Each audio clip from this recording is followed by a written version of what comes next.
So how practical is using an iPad as your only device in 2022?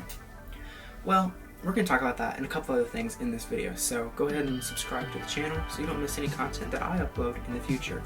Alright, let's get into the video. Okay, so I've mentioned this a couple times in a couple other videos I've recorded. My MacBook Pro is out of commission currently. I'm getting it back tomorrow.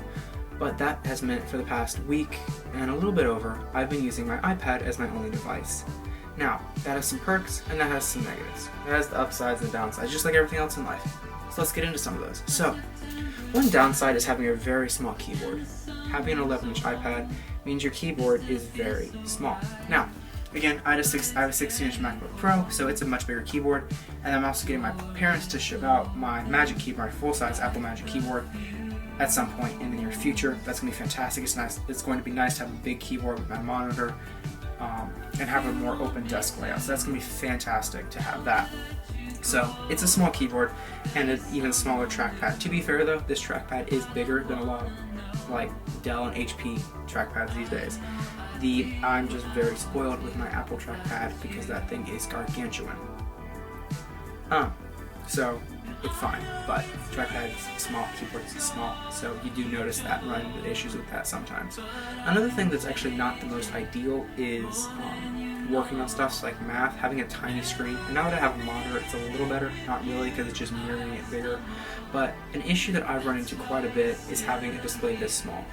When you're going down to an 11-inch screen, it really limits the things you can do, say for math, say for other assignments, writing papers, especially if you want to do like split screen. It really just crops everything really, really small, so you don't have as much space to work on a lot of those things, which is fine. It's just not ideal. Battery is something that does excel over my MacBook Pro, as this is running an A12X chip, I think. So it's very efficient, and it's a lot less power hungry than, say, my MacBook Pro, unless I'm doing video editing, which is actually becoming a norm, because this is actually the only video editor I have that supports the 10-bit 4K 60, 200 megabytes a second, 422 footage coming from my A7 IV. DaVinci Resolve doesn't do it, and I don't want to start paying for Adobe Premiere again. So I'm doing a lot of my editing just on my iPad now, which is kind of annoying, but it's better than nothing, I guess. So it's fine, it's small. Now, let's talk about some of the positives, because everything is not negative. So some of the positives is its size. Having your main computer as something this small, you can just close up this small, is absolutely fantastic. It's tiny, it works, it packs so well, and so having something this small is very actually ideal for like college, I think, because you can store it in your bag, especially when you have so many other books. So I love it for the size. I love it for the battery. I love it because I can type really fast on this and not worry about a lot of mistypes as opposed to like other keyboards. Now, I think that's not completely fair, because I think to get to typing really accurately on a keyboard, you have to use the same keyboard for a long time. And for me, I mean, I've been using this keyboard for a couple years, and so it's smooth. I'm pretty sure I know what I'm doing. Now, would I rather be typing on like my MacBook Pro? Of course, but this also isn't that bad. So, let's talk a little bit about the creative side.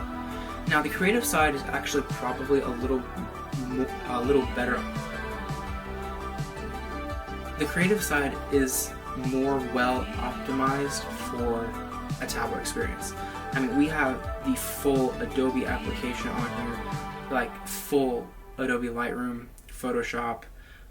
We have a really good video editor, LumaFusion. It's like $40, but it's really good. And again, it supports the 422 200 megs a second 10-bit coming from my camera.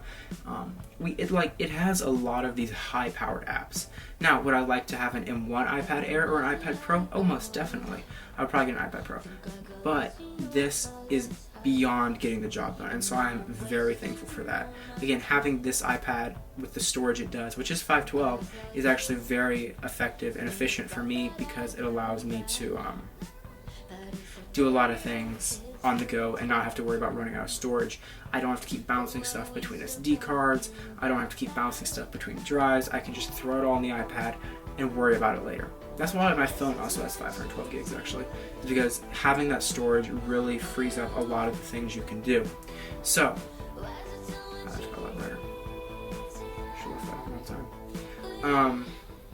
let's talk a little bit about storage, because that's something we've started. Let's go into a little more.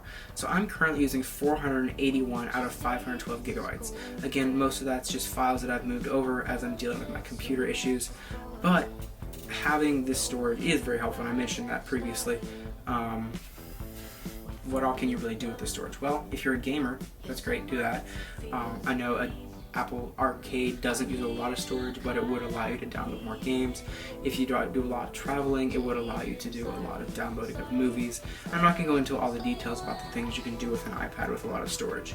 You get the idea. This video is really more focusing on using an iPad as the main device when you have nothing else, or you're just using it as your main device. For me, I think if I was going to make my iPad my main device, I would go and get an M1 iPad. Why? Because it supports full display monitor scaling, as opposed to having a windowed where the bezels are like 2.5 inches thick on each side of the windowed thing. It makes it a lot more of a desktop experience, especially with the new